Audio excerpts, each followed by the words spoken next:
அடியார்களுக்காக அவன் எத்தனையோ திருவிளையாடல்கள் செய்தவன், எத்தனையோ திருவிளையாடல்கள் செய்தவன்.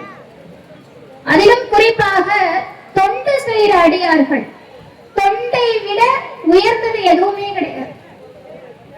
ஒரு கோயிலுக்கு வரீங்க, கோயில் அசுத்தமா இருக்கு, சுத்தம் பண்ணுங்க. அதை விட பெரிய பாக்கியம் எதுவுமே கிடையாது. நீங்க ஒரு முறை ஒரு சிவாலயத்துல இருக்கக்கூடிய ஒரு சின்ன துகளை எடுத்து வெளியே போட்டு இந்த கோயிலை சுத்தம் பண்றீங்கன்னா உங்களுடைய 21 தலைமுறைக்கு அந்த புண்ணியம் வந்து சேரும். 21 தலைமுறைக்கு அந்த புண்ணியம் சேரும். உங்க குழந்தைகள் எல்லாம் செல்வ செழிப்போட இருப்பாங்க, நோய் நொடி இல்லாம இருப்பாங்க. ஆனா அந்த எண்ணம் எத்தனை பேருக்கு வரும்? தொண்டுங்கிறது பலனை எதிர்பார்த்து செய்யறது இல்ல. நான் இதை செஞ்சா கடவுள் எனக்கு இதை செய்வானா அப்படின்னு எதிர்பார்த்து செய்யறதுக்கு பேரு தொண்டு கிடையாது. தொண்டர்கள் யார் அப்படின்னு சேக்கிழார் சொல்ற, நின்றாலும் கிடந்தாலும் நடந்தாலும் வென்றாலும் துயின்றாலும் விழித்தாலும் இமைத்தாலும் குன்றாத உணர்வுடையார் தொண்டர்கள்ங்கிறார். என்ன நடந்தாலும் நான் நிக்கிறேன், இறைவன் திருவருளாலதான் நான் என்னால நிக்க முடியுது. நான் நடக்கிறேன், அது சிவபெருமானுடைய திருவருளாலதான் நான் நடக்கிறேன். நான் கிடக்கிறேன், கிடக்கிறதுனா என்ன அர்த்தம்? ஒரு அசைவற்ற பொருளுக்கு தான் கிடப்பதுன்னு பேரு. இந்த உடம்புல உயிர் இருந்தாலும் இல்லாமல் போனாலும் அதற்கும் இறைவன் திருவருளுங்கிறாங்க தொண்டர்கள். அப்படிப்பட்ட எண்ணம் இருக்கிறவங்க தான் தொண்டர்கள். தூக்கத்துல கூட இறைவனுடைய நினைவு, விழிக்கும் போது இறைவனுடைய நினைவு, அவர்கள் தான் தொண்டர்கள். அவர்கள் செய்வதுதான் தொண்டு. எனக்கு அதாவது ஒரு சில விஷயங்கள்லாம் சைவத்துல முன்னுதாரணமா காட்டப்பட்டிருக்கும். ஞான சம்பந்தர் சிவபெருமானுக்கு குழந்தை, அம்மே அப்பா அப்படின்னு அழுத குழந்தை. அது பசியால அழுவல. அந்த குழந்தைக்கு வந்தது முற்பயனுடைய முன்வினையுடைய பயன். அம்மே அப்பா அப்படின்னு தோணியப்பரை பார்த்து அழுவுது. அந்த ஞான சம்பந்தர் சாட்சாத் சிவபெருமானுடைய குழந்தைன்னே நாம நினைக்கிறோம். அதுதான் உண்மை. அம்பாள் ஞான தாளம் கொடுத்தார் ஞான சம்பந்தருக்கு. தாளம் கொடுக்கிறார். தாம் பிள்ளை கையிலேயே தாளம் போட்டு கஷ்டப்படுது, அந்த பிஞ்சு கரம் கை வலிக்குமே அப்படின்னு சிவபெருமான் அந்த குழந்தைக்கு தாளம் கொடுக்கிறார். சிவபெருமானுக்கு எப்பவுமே எதையுமே அதிகமா கொடுத்துதான் பழக்கம். அவர்கிட்ட கொஞ்சமா கேட்டு நாம தான் வந்து எனக்கு இது மட்டும் செஞ்சிருங்கிறோம். ஆனா சிவபெருமான் நமக்கு நிறைய கொடுக்கிறது. கருணையே வடிவானவர், கருணையே வடிவானவர், வள்ளல். எதை கேட்டாலும் அதிகமா கொடுக்கிறவர்.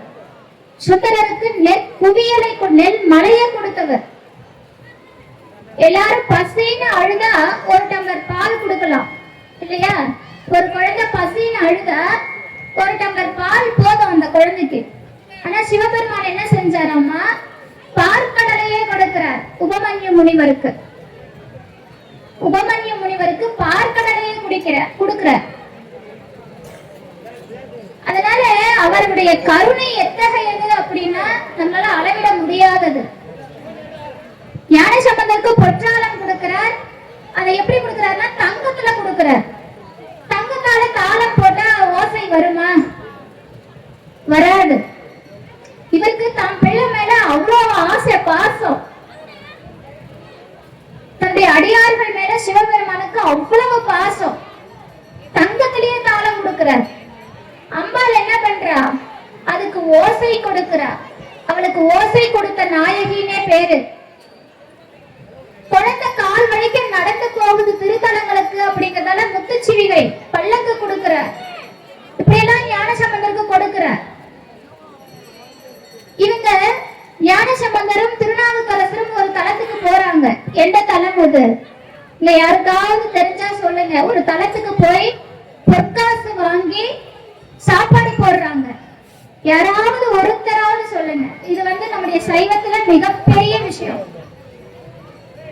யாருக்காவது தெரியுமா? ஒருத்தராவது சொல்லுங்க. ஒரு கோயிலுக்கு போறாங்க,